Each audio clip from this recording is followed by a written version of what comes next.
रौरे किरिए कहतनी हम ए राजा कहियो माहुर खा के मोर जाई पियल ना छोड़ब त कुछ कर जाई। वाह चाचा बड़ा बढ़िया बढ़िया गीत सुनाव तल हो। गीत गीत शौक ह कहानी भी खूब बढ़िया बढ़िया सुनाइल। अरे चाचा तनी सुनाव ना बड़ा मन करला तोहरा बोली में मिठाई बा। अच्छा तो ठीक है बस सुना एकदम रियल घटना। एकदम रियल घटना एकदम रियल घटना तो के सुनाए तनी। अरे चाचा तनी सुनाव ना।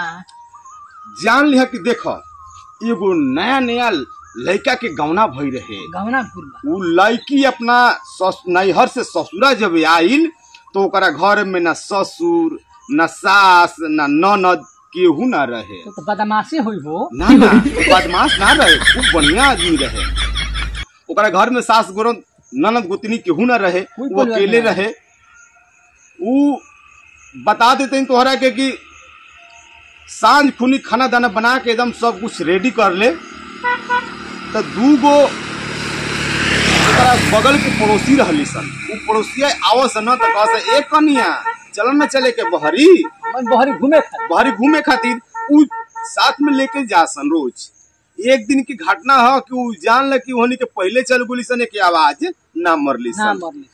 याद भुला गुल होनी के जब आवाज ना मरली सन ई चल गोली सन। तब तक से जब चल गोली सन तो उन्हें से लौट के जब आवत है सन तो ई सोचत है कि भाई अली जना ही कुछ बात क्या बात काहे न बोली ही जा तो इहो अपन घर से निकल के जात दिया। रास्ता में भेंट हो गई। जब वो रास्ता अकेला जात रहे रास्ता में भेंट हो गई। जब रास्ता में भेंट भइल तक की काजी रो सब चल गो नहीं जा हमारा के ना बोल नहीं जा। तो कहते कि ऐसा बात बाकी हमने के भुला गो नहीं जा बतिया में तोहरा के ना बोल नहीं जा। तो कहलस कि ए जी एक आदमी चलो ना हमारा संगा बा। तो वो कहते कि ना हम देख हमने घरे काम बटे हमने की जन बात मान जाके चले नहीं जा तू जा। तो कहलस कि ठीक है ना जाए तो का करी हम तो जा तनी 3 गो कर रखले बानी 3 गो कर रखले बानी जा तनी तीनों में ना तीनों में कोनो न तो कोनो एगो आई जा तनी हम ई कह के कनिया अपन चल गोली बहरी। ई जब 3 गो रहली तो गोली से अपना घरे जब अपना घरे गोली सन आराम से जाके अपना परिवार से जाके लहरा लगा दिली। लहरा लगा के का कहते सन कि कनिया जो आइल बिया ना वो कहतिया कि जा तनी 3 गो के रखले बानी और तीनों में कोनो न तो कोनो एगो यह सन पारा पारी।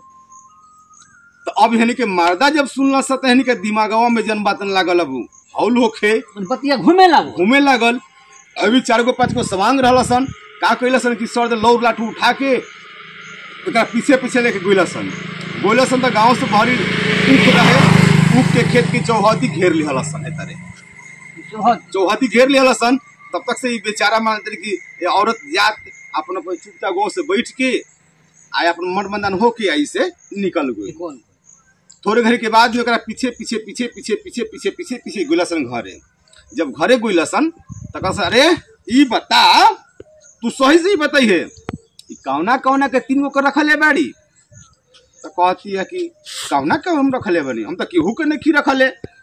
जान है शर्मा जी की अभिनिका क्रोश में गुलसन एकदम मारे खातिर काटे खातिर कहता तू सोच से ना बतेबी तोरा काट के तेरे बोटी बोटी आ बोरा में कस के आ ले जाके बिग दिहल जाई। तो मेहरारू बड़ा सोच में पड़ गई वो तो ओकरा सोच में हो गलो तो दादा ई सच है कि हमके मुंह हसन का। अब शर्मा जी तो के रियल बात बताओ तनी कि कहलस कि ना जी हम तो ऐसा बात नहीं की कैले हम तो कहनी ही कि हम जा तनी 3 गो कर रखले बानी ए तीनों में कोनो तो एगो हसन। तो बताओ ना कौन कौन के 3 गो रखले बानी ना उधर। तो कहलस कि रोवा सब मूर्ख न बानी जा उ रोवा सब के हम बताए तो रोवा सब मनबे ना करब जा। तो कहलस कि नहीं पता कहलस कि देखी पहलका नंबर में हम पेशाब रखले बानी आ दूसरा का नंबर में मैदान रखले बानी आ तीसरा का नंबर में हवा। अरे चाचा हम दूसरे समझत रहनी हो।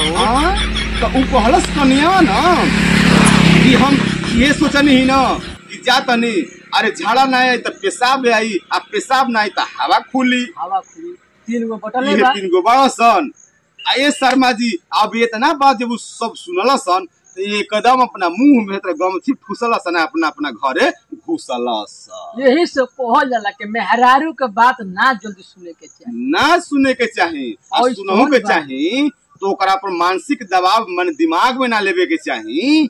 इहो बात होला। इहो सरबा बुरबक बरस के लाठी लेके चल गइल हसन ओकरा के मारे खातिर। जब कुछ ना देखले तो इहो ना चाहिए कि हम पूछी ना। मेहरारू कितना चढ़ाक दिया, बहुत सुंदर उन्हें चढ़ाक रहे, नौहरे से न चढ़ाक रहे, वो पढ़ल लिखल रहे। तब ना तब चाचा चलल जा तो। हाँ चलल जा, चल जा फिर कहानी बताओ। बात ठीक बा चाचा, ठीक बा।